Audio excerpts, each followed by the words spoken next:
ഫിലിപ്പിയ ലേഖനം 4-ാം അധ്യായം 19-ാം വാക്യം നാം വായിക്കുന്നത് ഇങ്ങനെയാണ്: എൻ്റെ ദൈവമോ നിങ്ങളുടെ ബുദ്ധിമുട്ടൊക്കെയും ക്രിസ്തുയേശുവിൽ തൻ്റെ മഹത്വത്തിൻ്റെ ധനത്തിനൊത്തവണ്ണം പൂർണ്ണമായി തീർത്തു തരും. And my God will meet all your needs according to the riches of His glory in Christ Jesus. പൗലോസ് അപ്പോസ്തലൻ്റെ വാക്കുകളാണ്. തന്നെ തൻ്റെ മിനിസ്ട്രിയിൽ സാമ്പത്തികമായി സഹായിച്ച ഒരു ഗിഫ്റ്റ് അയച്ചു കൊടുത്ത സഭയ്ക്ക് നന്ദി പറഞ്ഞ് എഴുതുന്ന ലേഖനമാണ് ഫിലിപ്പിയ ലേഖനം. എന്നാൽ അതിൻ്റെ അവസാന അധ്യായത്തിൽ അവസാന വാക്യങ്ങളിലൊന്നാണ് ഇത്: എൻ്റെ ദൈവമോ നിങ്ങളുടെ ബുദ്ധിമുട്ടൊക്കെയും ക്രിസ്തുയേശുവിൽ തൻ്റെ മഹത്വത്തിൻ്റെ ധനത്തിനൊത്തവണ്ണം പൂർണ്ണമായി തീർത്തു തരും. എല്ലാ അനുഗ്രഹങ്ങളുടെയും അടിസ്ഥാനം പൗലോസ് അപ്പോസ്തലനെ സംബന്ധിച്ച്, നമ്മെ സംബന്ധിച്ച് യേശുക്രിസ്തുവാണ്. ആത്മീയം മാത്രമല്ല, ആത്മീയവും ഭൗതികവുമായ എല്ലാ അനുഗ്രഹങ്ങളുടെയും അടിസ്ഥാനം യേശുക്രിസ്തുവാണ്. ക്രിസ്തുയേശു എന്നുള്ളത് പൗലോസ് അപ്പോസ്തലൻ്റെ ഏറ്റവും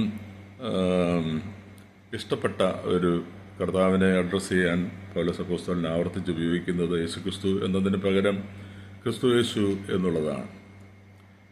പറഞ്ഞു തുടങ്ങുന്നത് ഇങ്ങനെയാണ്: എൻ്റെ ദൈവം. പൗലോസിൻ്റെ ദൈവ ദർശനം, തിയോളജി, ദൈവശാസ്ത്രം, താൻ ദൈവത്തെ സംബോധന ചെയ്യുന്ന വാക്കുകളൊക്കെ വളരെ ശ്രദ്ധേയമാണ്. ഇവിടെ പറയുകയാണ് മൈ ഗാഡ്, എൻ്റെ ദൈവം. തൻ്റെ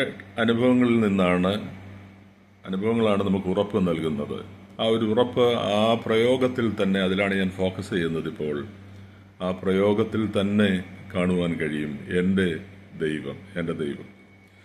അപ്പോസ്തല പ്രവൃത്തി 27-ാം അധ്യായത്തിൽ ഒരുമിച്ച് കപ്പലിൽ യാത്ര ചെയ്യുമ്പോൾ കപ്പൽ ഛേദം, എല്ലാവരും എല്ലാവരും മരിച്ചു പോകാനുള്ള സാധ്യത തൻ്റെ സഹയാത്രികരെല്ലാം മുമ്പിൽ കാണുമ്പോൾ പൗലോസ് അപ്പോസ്തലൻ തനിക്ക് ദൈവം നൽകിയ ഒരു ദർശനം അത് പങ്കുവയ്ക്കുമ്പോൾ താൻ പറയുന്നത് ഇങ്ങനെയാണ്: ഞാൻ സേവിച്ചു നിൽക്കുന്ന എൻ്റെ ദൈവം, എൻ്റെ ഉടയവനും ഞാൻ സേവിച്ചു നിൽക്കുന്നവനുമായ എൻ്റെ ദൈവം, ഞാൻ ദൈവത്തിൻ്റെയാണ് എന്നുള്ള ഒരു ഊന്നൽ അവിടെയുണ്ട്. എൻ്റെ ഉടയവൻ. നാം മനസ്സിലാക്കണം, വി ആർ നോട്ട് ഓർഫൻസ്, നമ്മൾ അനാഥരല്ല, നമ്മൾ ദൈവത്തിൻ്റെയാണ് എന്ന് മനസ്സിലാക്കണം. പൗലോസ് അപ്പോസ്തലൻ ദൈവത്തെക്കുറിച്ച് പറയുന്ന, ദൈവത്തെ സംബോധന ചെയ്യുന്ന വാക്കുകൾ, പ്രയോഗങ്ങൾ, തൻ്റെ ദൈവശാസ്ത്ര ബോധ്യങ്ങൾ വളരെ വ്യക്തമായി നമ്മോട് പറയുന്നതാണ്. സമാധാനത്തിൻ്റെ ദൈവം, ഗോഡ് ഓഫ് പീസ്, സമാധാനം നൽകുന്ന ദൈവം, സമാധാനം ആഗ്രഹിക്കുന്ന ദൈവം, ഗോഡ് ഓഫ് പീസ്. ഏത് അസമാധാനത്തിൻ്റെ അന്തരീക്ഷത്തിലൂടെ നാം കടന്നു പോകേണ്ടി വന്നാലും മനസ്സിലാക്കൂ, ദൈവത്തിൽ വിശ്വസിക്കുന്നവരെങ്കിൽ പൗലോസ് അപ്പോസ്തലൻ തന്നെ പറയുന്ന പോലെ സകല ബുദ്ധിയെയും കവിയുന്ന ദൈവിക സമാധാനം.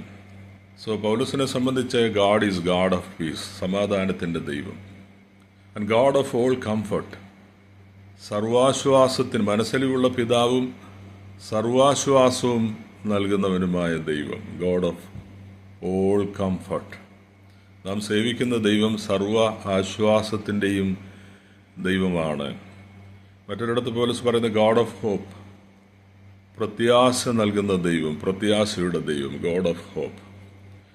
ഞാനിത് പറഞ്ഞ് അവസാനിപ്പിക്കുമ്പോൾ മനസ്സിലാക്കൂ, അസമാധാനത്തിലൂടെ കടന്നു പോകുന്ന വ്യക്തിയാണ് നിങ്ങളെങ്കിൽ വളരെ വ്യക്തമായി ഞാൻ പറയട്ടെ, സമാധാനം നൽകുവാൻ ദൈവത്തിന് കഴിയും, ഗോഡ് ഓഫ് പീസ്.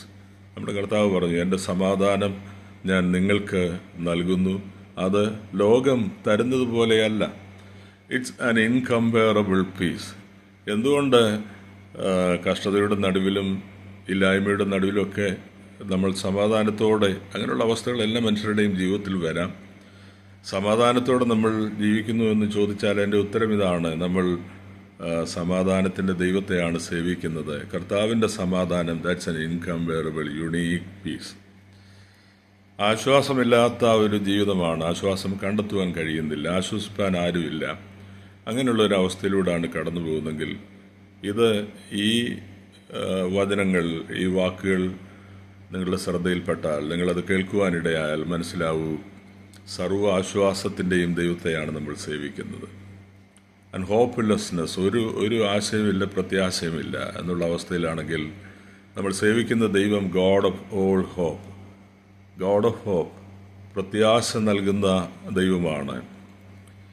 അങ്ങനെ ഒരു സമൂല മാറ്റം നമ്മുടെ ജീവിതത്തിൽ വരുത്തുവാൻ ദൈവത്തിന് കഴിയും. പൗലോസ് പറയുന്നു, എൻ്റെ ദൈവമോ നിങ്ങളുടെ ബുദ്ധിമുട്ടൊക്കെയും ക്രിസ്തുയേശുവിൽ തൻ്റെ മഹത്വത്തിൻ്റെ ധനത്തിനൊത്തവണ്ണം പൂർണ്ണമായി തീർത്തു തരും. അങ്ങനെ ചെയ്യുവാൻ ഈ ലോകത്തിൽ ഒരു മനുഷ്യനും കഴിയില്ല, എന്നാൽ ദൈവത്തിന് കഴിയും എന്ന് വിശ്വസിക്കൂ.